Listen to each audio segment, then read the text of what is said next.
పక్కన ఆఫ్ఘనిస్తాన్లో ప్రభుత్వాన్ని దించేసి తాలిబాన్ల చేతికి అప్పచెప్పడం, మరో పక్కన బంగ్లాదేశ్లో ప్రభుత్వాన్ని దించేసి అక్కడ ఉన్నటువంటి ఎవడో బ్రిటన్లో ఉన్నటువంటి ఒక సిఐఏ ఏజెంట్ లాంటిది తెచ్చి అక్కడ వదిలిపెట్టడం.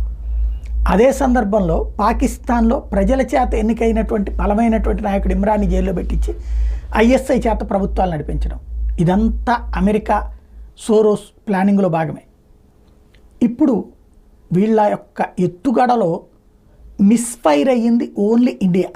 నరేంద్ర మోడీ ఓ పక్కన రైతు ఉద్యమాలు, ఇంకో పక్కన కుల ఉద్యమాలు, ఇంకో పక్కన అదేది అగ్నివీర్ ఉద్యమాలు, ఇంకొక పక్కన వాళ్ళెవరు క్రీడాకారుల ఉద్యమాలు, ఇన్ని ఉద్యమాలు చేయించి తద్వారా ఒక బంగ్లాదేశ్ తరహా వాతావరణం సృష్టించాలి అని చూశారు మొన్నటి ఎన్నికలకు ముందు.